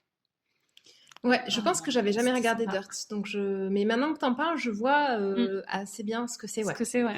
Je sais pas si ça a bien vieilli, mais j'y repense de temps en temps. Je l'avais trouvé C'est cool. vrai, ah ouais, non, tu Ouais. vois, ouais, je sais pas. Bon, bref, du coup, Nathan Fillon, qui était Ouais, ok, mais dans alors, du coup, Firefly qu'est-ce et qu'il fait comme accessoirement guest? dans Castle, il fait un guest, il fait une voix d'un prisonnier dans la prison, a priori. Ah oui, bon, c'est sûr qu'on On pas n'aurait de- genre jamais reconnu, je pense, oui. parce que bon, moi j'aime bien cet acteur, mais Pas au pas point du de tout au point de reconnaître reconnaître sa voix, je pense, Ouais, effectivement. c'est clair. Ah si, il fait le... Bon, je vous dis quand même, je vous dis le libellé de son Ouais. personnage Sur Netflix. c'est Wikipédia, pardon. Donc Nathan Fillon, il fait un détenu de prison sur la station carcérale Killen qui se fait attraper par le nez par groupe. Ah oui, je vois qui c'est. Oui, du coup, tu vois qui D'accord, c'est. oui, très bien, ouais. J'aime bien ce nom, je trouve ça drôle. Bref, voilà. Donc il y a un cast assez sympa, ouais. sympa. Ouais. Et Il passe le test de Bechdel. Pardon, je passe sur un autre Ouais, sujet, vas-y. puisque je pense qu'on a fait le tour sur le cast. Ouais. Les deux passent le test de Bechdel au la main, je pense. J'allais dire, je pense le premier, pas au la main. Plutôt, tu pensais à... Bah, t'as toutes les interactions entre Nebula et Ouais, mais Gamora. 95% du temps, elles parlent de leur père. Et dans le deuxième, c'est vachement moins vrai. J'ai fait attention hier soir quand je l'ai Ouais. vu. Dans le deuxième, il y a plein de scènes où elles parlent plus de leur relation, Ouais. en tant que Entre sœur. eux, ouais. Dans le premier, j'avais un peu moins fait attention, mais elles parlent un peu moins. Et je pense que la plupart du temps, elles parlent de Thanos. Alors, j'exclus pas qu'il y a une ou deux conversations qu'elles aient où elles en parlent pas directement, mais très souvent, elles parlent de Thanos. Et après, il y a qui d'autre comme personnage? Et après, il y a des personnages féminins, mais qui se parlent pas forcément. Oui, parce qu'il y a le personnage de Glenn Close. mais qui parle pas des femmes. Non. Et après, il y en a quand même pas un milliard, des personnages féminins. Alors, il y a le personnage de Gamora, qui est un personnage principal. Mais bon, sur un équipage de 5, c'est pas non plus ouf. Et il y a sa sœur qu'on voit plus dans le deuxième. Ah oui, le premier passe peut-être pas le test de Bechdel. Je suis pas sûre à 100%. En tout cas, s'il le passe, c'est plutôt rate des pâquerettes qu'au la main. Ouais, alors que le deuxième le passe au la main. Oui, le deuxième le passe, c'est sûr. Je pense, parce que là, il y a déjà deux personnages... Enfin, on voit beaucoup plus Nebula que dans le premier. Et il y a Mantis. Ah oui, c'est vrai, j'avais oublié. Et je pense que Mantis, elle a des discussions avec Gamora à plusieurs moments. Gamora et Nebula ont des discussions aussi ensemble à plusieurs moments. Il y a aussi la chef la meuf dorée. La meuf dorée. Comment ils s'appellent les Ah oui, Sovereigns. la souveraineté, je pense qu'ils ont dû traduire ça. C'est Sovereigns en anglais. Ouais. Donc il y a la chef des Sovereigns, elle est entourée de meufs à peu près tout le temps. Donc ils lui parlent pas, mais... Oui, bon, ouais. Mais du coup, voilà. Donc ouais. Du coup, le deuxième est mieux que le premier du point de vue représentation des femmes.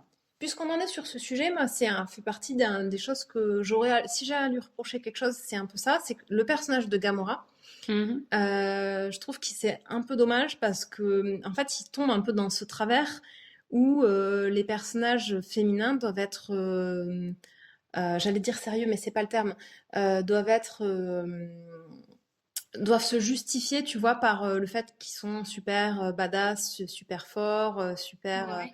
pertinents. Là où tous les autres personnages principaux ont, entre guillemets, le loisir de se permettre d'être improbables d'une manière ou d'une autre, tu vois. Ah, alors Et je suis pas du tout d'accord. c'est vrai.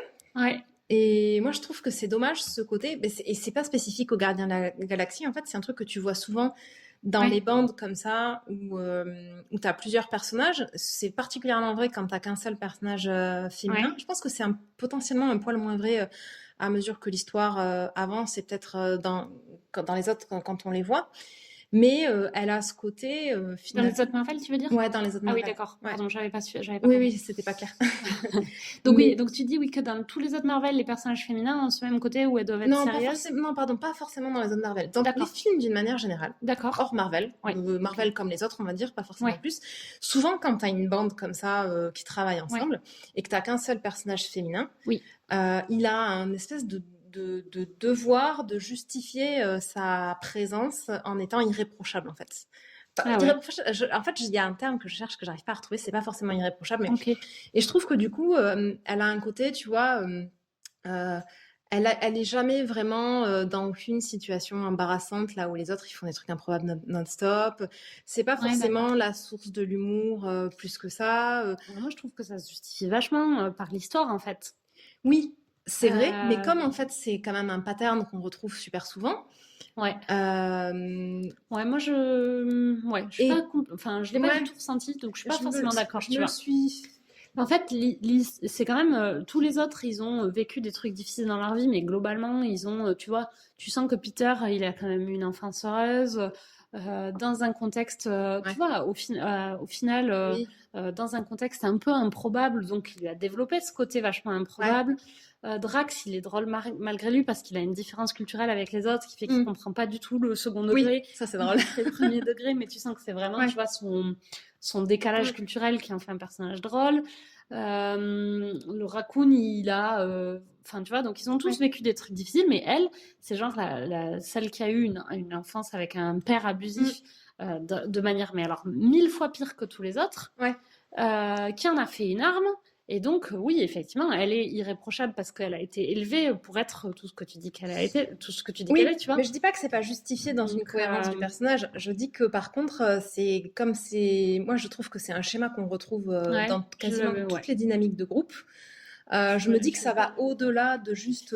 J'essaierai de faire attention, mais là, tu vois, Ouais. j'arrive pas à trouver d'autres exemples, donc je sais pas. Pour l'instant, Moi, je je suis me pas le convaincue, fais, mais je me le dis ouais, régulièrement. Alors, c'est vrai que du coup, là, j'ai pas forcément d'exemple, mais c'est un oui, truc que je me dis régulièrement mm, sur le côté.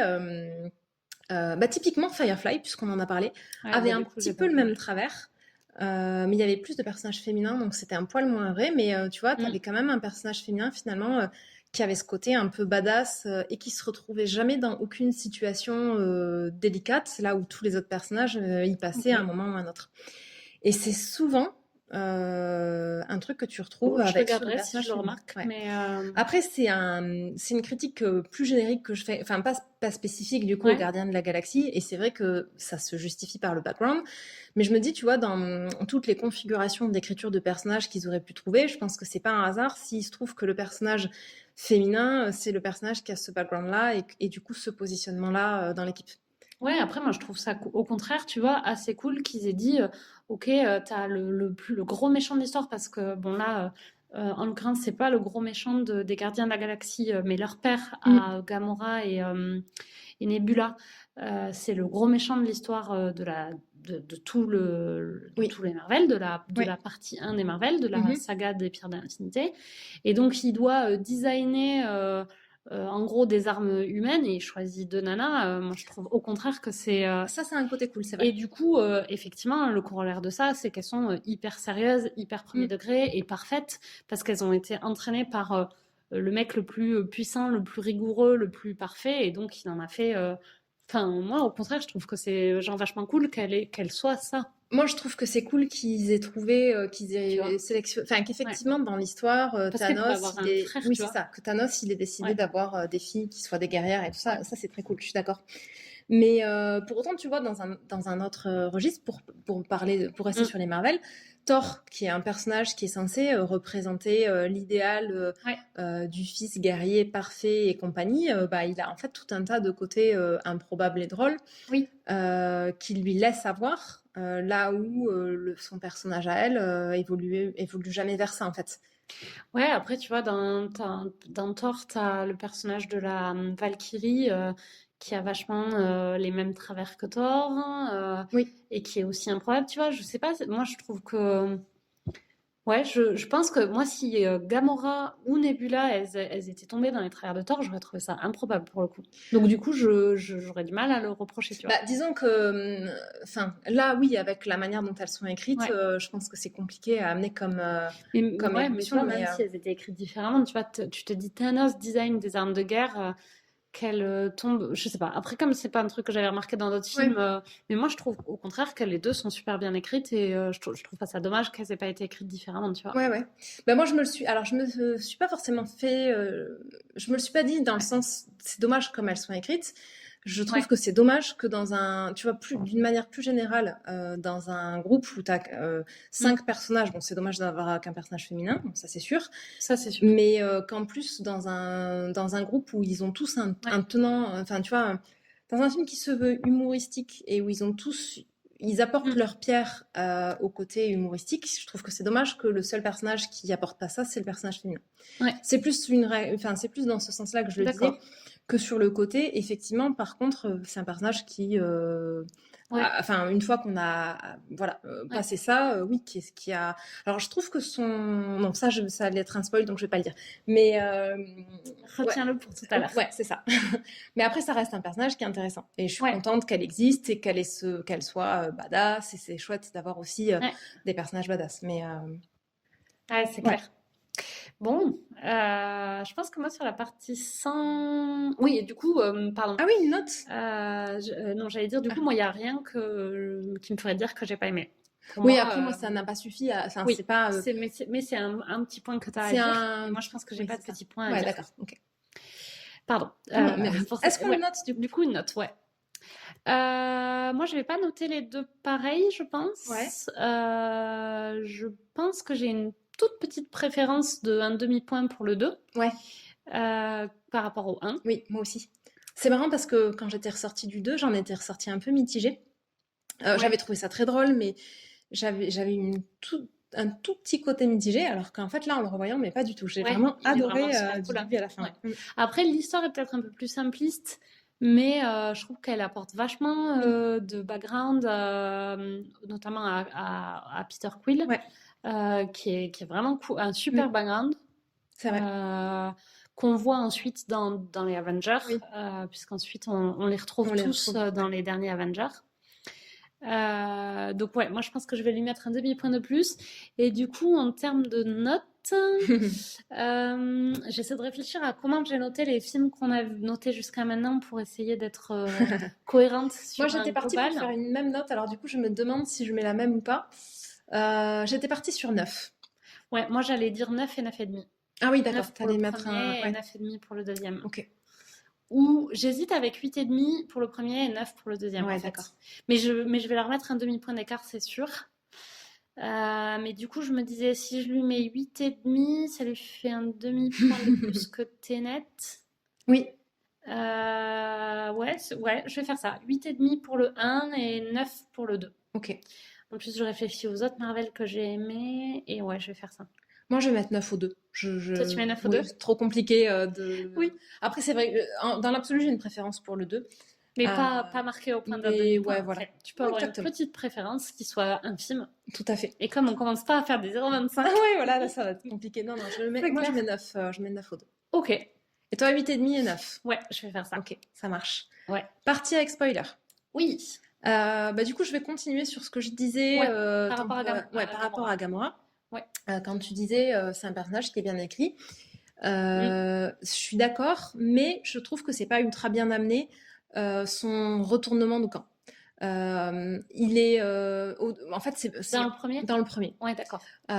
C'est super cohérent avec son personnage qu'elle change Oui. de camp d'ailleurs que les deux Ouais. sœurs Gamora comme Nebula finissent par se retourner contre Thanos, vu comment elles ont été élevées et traitées. C'est genre super cohérent. Ouais.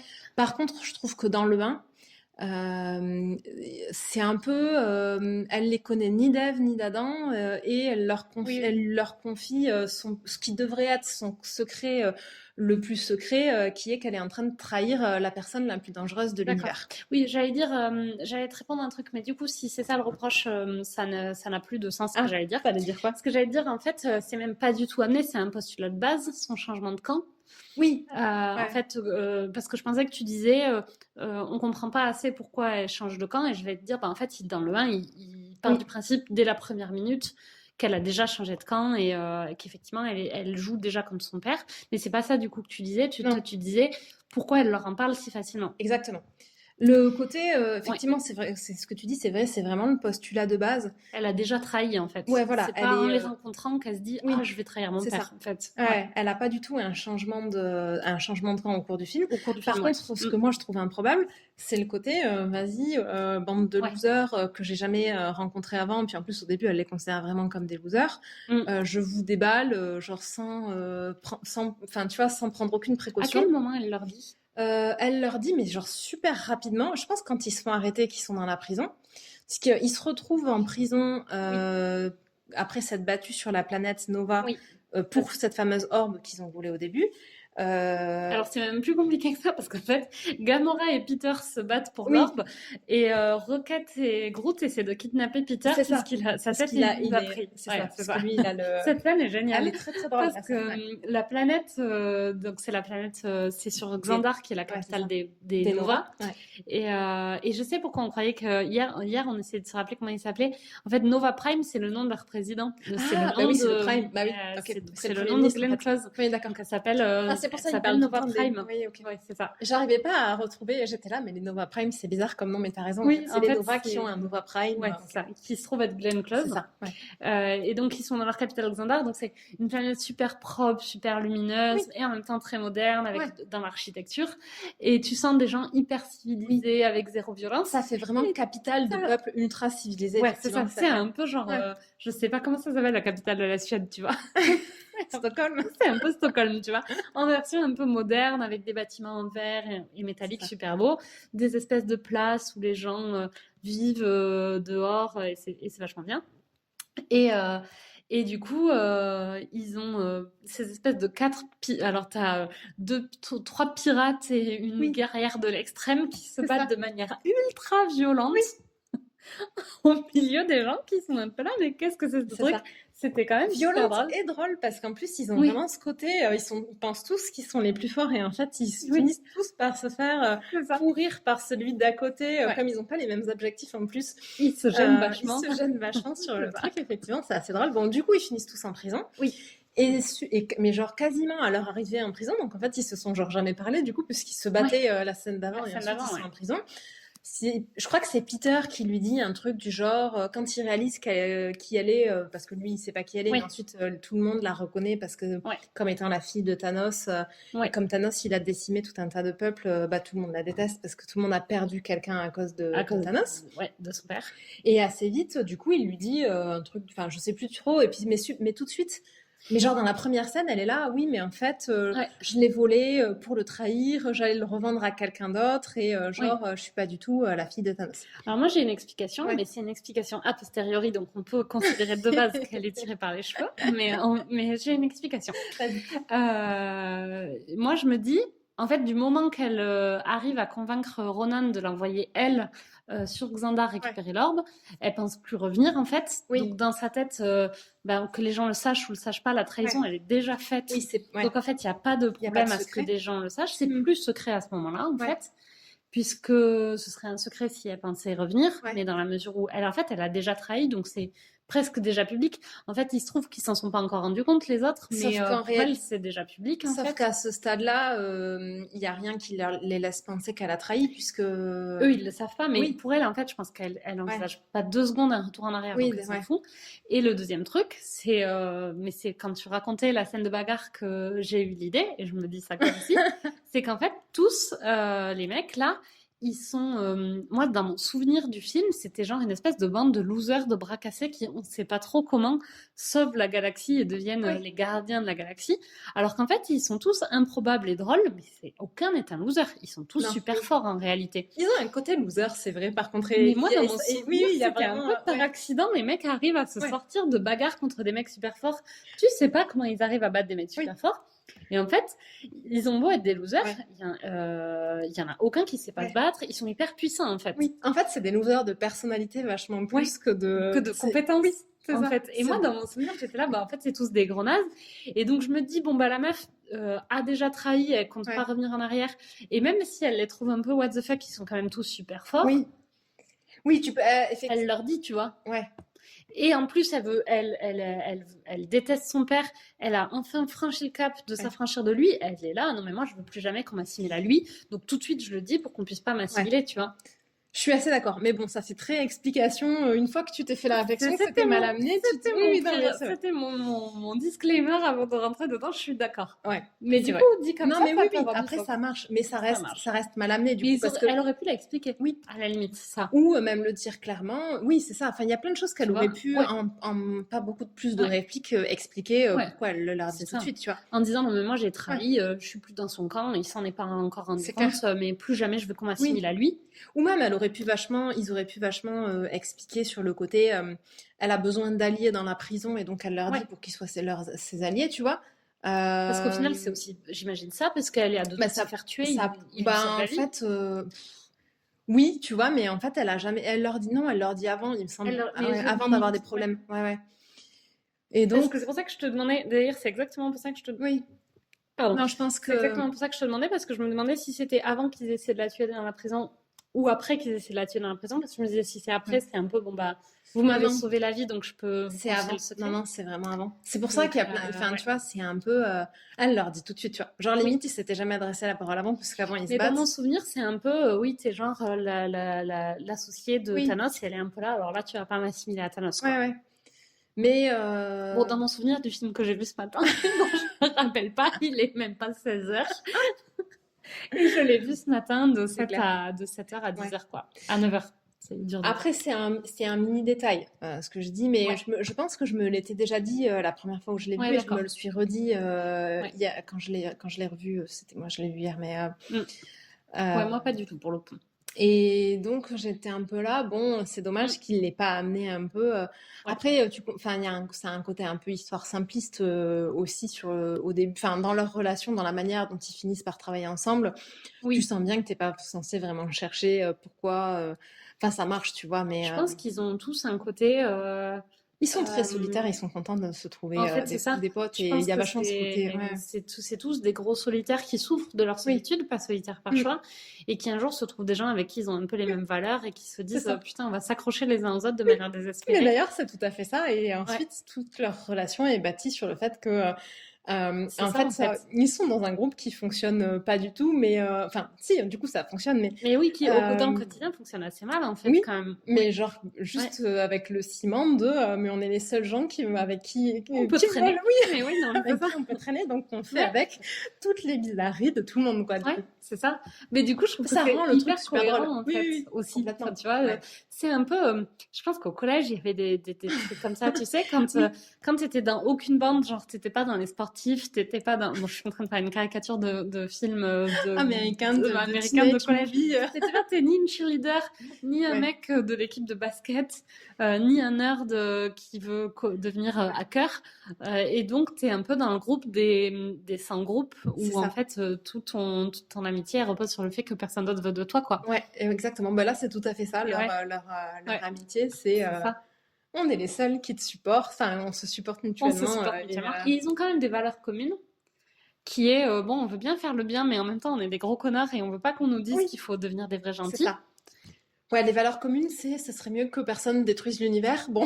Ouais, mais en attendant, si on doit se comporter bien et qu'il faut genre rien voler, péter la gueule de personne, c'est quand même pénible. C'est quand même pénible, donc ça nous va pas non plus, donc on veut pas être des gentils. Mais par contre, si vraiment l'avenir de l'univers est en jeu, on va intervenir, parce que c'est la bonne chose à faire. Et donc ils ont quand même aussi ce socle de valeurs communes. Ouais, complètement. c'est improbable. Et alors, du coup, je voulais raconter l'histoire du 2 parce que je la trouve géniale. Oui. En fait, elle est hyper simple, mais je trouve que c'est une super idée. Ouais, c'est Donc, en gros, on sait, dans le 1, on sait que Peter, sa mère, est terrienne. Oui. Et qu'il a un père qui a disparu probablement un peu de temps après sa naissance, c'est jamais dit clairement, mais tu comprends que lui, il l'a pas connu. Ouais. Et sa mère est toujours folle amoureuse de ce père et pense qu'il va revenir s'occuper de lui un jour ou l'autre, mais on n'en entend jamais parler. Ouais. Là, je pense que Quill, il est censé avoir quoi, une trentaine d'années. Quand ça commence là. Dans le 2, il a 34 ans. Oui, ouais. Voilà. Et donc, en fait, on finit par se rendre compte que son père, c'est un dieu, enfin, vraiment au sens... un être, un célestial, ils appellent ça. Ils appellent ça, ouais. Un être céleste. Qui crée la vie en partant de rien, enfin, en partant de lui-même. Donc, il y a vraiment un côté très biblique dans le côté, le premier jour, il créa, tu vois, les animaux, le deuxième jour, il crée les plantes, le troisième jour, il crée... et quand il le raconte, ça fait vraiment un truc de la création. De la création, c'est vrai. Et donc, c'est un dieu qui peut créer des planètes et des univers et des mondes. Et donc, comment il s'appelle Peter Quill, en fait, c'est un demi-dieu, même si on ne te le dit jamais comme ça. Donc, c'est un dieu qui s'appelle Ego et qui veut être le seul truc qui existe sur Terre parce que il a un ego surdimensionné. Et c'était super drôle, en fait. C'était très drôle parce que c'est jamais dit comme ça et en même temps, c'est tout à fait... C'est très clair, en fait. c'est très, très clair, exactement. Ouais, c'est vrai que l'histoire, elle est drôle du 2.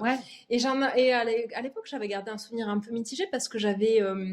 trouvé que c'était un poil long les passages sur la planète avec justement sur la planète d'Ego et j'ai pas trouvé et en le revoyant en fait j'ai trouvé qu'il était vraiment génial tout du long quoi, à plein de niveaux et en plus il y a une vraie évolution des personnages dans le deuxième, complètement d'accord, de quasiment tous les personnages en fait, qui est assez chouette. Oui, c'est clair. Puisqu'après moi j'ai bien aimé aussi un bout que j'avais complètement oublié. C'est tout le moment où tu as Rocket et en fait, le pirate qui a enlevé Peter quand il était petit, il l'enlève sur sa planète à la demande d'Ego et il est censé ramener Peter à Ego et en fait, il le fait jamais parce qu'entre-temps, il a compris qu'il allait lui faire du mal, donc il le lui livre jamais et il l'éduque là en pirate. Mais il l'éduque en mode, pas du tout en mode de père aimant, par contre. Il a une figure paternelle, mais tu sens que quand même, en France, c'est pas facile, quoi. C'est des pirates, tu vois. Mais voilà, oui. Moi, j'ai trouvé que tu sentais quand même que... Bon, il y a un peu un côté... effectivement, syndrome de Stockholm, mais que globalement, il a dû passer, tu vois, des moments sympas quand même. Après, il parle vachement souvent des histoires où, quand il était petit, il lui faisait peur en lui disant qu'il allait le manger s'il était passage, et il le raconte quand même suffisamment souvent pour que tu te dises, c'est un peu un traumatisme d'enfance. Par contre, effectivement, en réalité, tu comprends que le pirate, il a été toujours vachement plus attaché que ce qu'il n'y paraissait à Peter et qu'il le laisse faire tout un tas de trucs qu'il n'aurait pas du tout toléré du reste de son équipage, ce qui du coup lui finit par lui valoir une mutinerie d'ailleurs dans son équipage. Et bref, du coup, j'ai bien aimé toute son évolution à lui et notamment tous les dialogues qu'il a avec Rocket sur le côté mec qui se comporte de manière exécrable avec leur entourage. Parce qu'ils finissent par faire mériter l'amour. Et qui finissent par faire fuir tout le monde, un peu en mode prophétie autoréalisatrice et un peu la révélation qu'ils finissent à avoir tous les deux. Le pirate, c'est un peu d'une certaine manière par complètement accepter qu'il a vraiment un amour paternel pour Peter, et Rocket qui se dit il faut que j'arrête de me comporter comme un connard avec mes potes, sinon ça va finir par plus marcher, tu vois. Et ça, j'ai trouvé que c'était chouette. Leur évolution, elle était cool. L'évolution de Nebula, elle est vraiment sympa sur le deuxième aussi. Dans le premier, on la voit un peu, mais pas trop. Et c'est vraiment un truc qu'ils amorcent et qui continue dans les Avengers. Ensuite, l'évolution de Nebula. Et elle fait partie des personnages vraiment ultra intéressants de la saga, et je trouve qu'un des trucs vraiment intéressants de l'univers étendu Marvel, qui est vraiment chouette, c'est qu'ils arrivent à faire des évolutions de personnages d'un film à l'autre. En fait, ils ont suffisamment de films et de personnages, 23 films, c'est ça. et de personnages que tu revois d'un film à l'autre, qui te permettent d'avoir une évolution de personnages que tu peux pas avoir sur une durée de film et qui s'appartent plus à des évolutions de personnages que tu vois normalement plutôt dans des séries. Dans des séries, exactement. Et ça, c'est quand même chouette. Et Nebula, c'est un super exemple de ça. qui Dans ceux partent qui comme... évoluent énormément, t'as Nebula et t'as Thor. Pour moi, c'est Ouais, les deux c'est peut-être vrai. qui évoluent le plus. Ouais, complètement. Un peu la Valkyrie aussi, je me rappelle jamais de son nom, qui est jouée par Mais je sais pas si elle a un Tessa nom. Elle Thompson. s'appelle pas Valkyrie, C'est une des mais je Valkyries, crois que donc c'est elle peut son nom. pas. Est-ce qu'elle peut s'appeler Moi, je pense Valkyrie? qu'elle s'appelle Valkyrie. Elle avait forcément un autre nom au départ, Bah, je sais puisqu'elle pas. n'est pas la seule des Valkyries, elles sont plusieurs. Mais je pense qu'elle a pas de nom. Elles peuvent pas toutes s'appeler Valkyrie. On va Après, regarder. on connaît peut-être pas son nom, il l'a peut-être Valkyrie, parce que comme c'est la dernière, c'est un peu comme le dernier des Mohicans, tu peux l'appeler Mohican quand il n'y en a plus qu'un. Tu risques pas de le confondre avec quelqu'un d'autre. J'avais pas fait le rapprochement entre Valkyrie et le dernier des Mohicans, mais effectivement. Je sais pas s'il l'appelle Mohican, je n'ai pas vu le film. Moi, je l'ai vu, c'est un chouette film. Ça fait partie des films dont Deezer me persécute avec la BO assez régulièrement. Ah oui, Il essaye de me faire écouter très très régulièrement la musique je pense que du dernier des ma sœur Mohicans. doit beaucoup l'écouter aussi, je pense. Mais je pense que Valkyrie, elle s'appelle Valkyrie. Elle a pas l'air d'avoir de nom, tu vois. Ok, bon, on sait pas comment Ah, elle on s'appelle. connaît son vrai nom, mais ça, c'est la page. Je suis pas sûre que ce soit la page. Ah oui, c'est la page des Marvel, Ouais, des c'est ça. BD, pas des, enfin des BD, Oui, des, pas je sais pas forcément ce de que je veux dire. l'univers en film, enfin des Ouais. comics, mais pas forcément. Mais je pense que dans les films, Après, il il l'appelle l'appelle Valkyrie, mais c'est un surnom, quoi. Ouais, sans doute. Parce qu'on Tessa, la voit avec toutes les autres, c'est vrai. Valkyries, donc. Tessa Thompson, elle est dans Westworld, que je suis en train de Ah oui, regarder en ce d'accord. moment, après 1000 ans après tout le monde, que j'adore d'ailleurs. Mais elle y est dedans, ouais. C'est cool. C'est une bonne actrice. Et donc, je te confirme que Wikipédia, dans Thor Ragnarok, son personnage, c'est Valkyrie. Valkyrie, ok. Pourquoi on parlait de Valkyrie? Oui, personnage avec une évolution. Qui Un ont peu une super moins quand même. évolution. Un peu. Si, un peu quand même. T'as raison. Ouais, Elle entre a, la première fois où on la voit et la dernière fois où on la voit, il y a une évolution. Et Nebula, elle a c'est vraiment un personnage c'est secondaire. plus un personnage secondaire. Ouais. Nebula, elle a ce côté intéressant où elle part vraiment comme un personnage secondaire. Ouais. Et par contre, elle prend de l'importance sans jamais être vraiment un personnage principal. Elle prend quand même de l'importance Complètement. et elle a une chouette évolution qui s'initie effectivement dans le deuxième volume des Gardiens de la Galaxie et qui continue après. Ouais. Mais même dans l'évolution qu'elle a dans les Gardiens de la Galaxie, elle est vraiment, elle est vraiment cool. Ouais. C'est assez intéressant. Il y a le personnage de Mantis qui est un nouveau personnage dans le deuxième qui est très chouette. Ouais, c'est un super personnage. C'est très bien trouvé. Et elle est notamment vachement chouette dans ses interactions avec Drax. Oui, ils sont très drôles. Ils sont très drôles. C'est vrai. Tous les deux. Et ça fait, ça, elle rajoute. Et moi, je suis cool. Enfin, je trouve que c'est cool aussi d'avoir un deuxième personnage féminin dans l'équipe, puisqu'après, il y a toujours eu un peu Nebula, mais qui est jamais vraiment dans les Gardiens de la Galaxie. Elle est très, elle fait vachement de sa vie à côté. Et Mantis, c'est quand même un chouette personnage qu'on retrouve aussi après dans les autres, dans les derniers Avengers. Donc c'était cool. Ouais, c'est clair. Mais ça reste, c'est vraiment des films qui sont chouettes à regarder. Les Gardiens de la Galaxie, ça fait, je pense, partie quand même de mes préférés de l'univers. Après, bon, à chaque fois que je repense à un autre film, je me dis, ah oui, c'est mon celui-là mon préféré. En fait, j'étais vraiment contente de les revoir. C'était chouette. On cherchait un truc pour en parler pour la spéciale couvre-feu, un truc qui soit sur Disney+. Il n'y a quand même pas un catalogue de fou sur Disney+, moi je trouve. C'est un peu plus limité, ouais. C'est plus limité. Là, ils ont plein de séries en préparation qui vont être cool, mais qui ne sont pas encore disponibles. Bon, ils ont The Mandalorian dans l'univers Star Wars, qui est vraiment chouette. Mais bon, ils n'ont pas du tout tous les Marvel, et notamment tous les derniers n'y sont pas. Bon, ça, c'est pas leur faute, c'est des lois françaises. Ils les font tourner aussi un peu, non? Sur la plateforme américaine, ils y sont tous, mais en fait, c'est une loi... c'est la loi de chronologie des médias en France qui impose un certain ordre de disponibilité des films après leur sortie en salle, qui fait qu'ils se retrouvent à être super tard. Je crois qu'il y a 3 ans entre la sortie des films en salle et leur disponibilité sur les chaînes de plateformes, enfin sur les plateformes du type Netflix, Disney et compagnie. C'est ridicule comme moi. Parce que là, sur le prochain qui mettent sur Disney+, c'est Thor Ragnarok, donc qui n'est pas encore, mais qui va être dispo, mais qui, je me pense, c'est sorti... en 2017, en même temps que les Gardiens de la Galaxie, ils en sortaient 2 par an. En 2017. Ouais, c'est ça. Donc en même temps que le volume 2 des Gardiens de la Galaxie. Et j'avais 3 ans en tête, et donc je pense que c'est ça. Et en fait, du coup, c'est pas la faute de Disney+, s'ils n'ont pas beaucoup de choses, mais ça rend vraiment... en tout cas, pour le moment, en France, ils ont un catalogue un peu pauvre, donc c'était pas évident de trouver. Mais les Gardiens de la Galaxie, j'étais vraiment trop contente de les voir. Et c'est cool parce qu'il y a les deux. Et c'est cool parce qu'il y a les deux. C'est un truc... Les deux. Et qui peuvent vraiment se regarder sans sans forcément avoir vu le Ouais. reste. Donc ça, c'est Ils chouette. sont vraiment, vraiment à part. J'avais peur qu'il y ait des références et en fait, pas du tout. Non, Ils sont vraiment à part dans l'univers, donc il ouais, n'y a ouais, aucun problème, quoi. clairement, ouais. Ouais. Bon, je pense qu'on a fait le tour. Est-ce que Ouais. tu avais des choses dont tu voulais Non, parler en plus? moi je pense que j'ai fait le tour aussi. Ok, super. Et ben, à plus! À plus!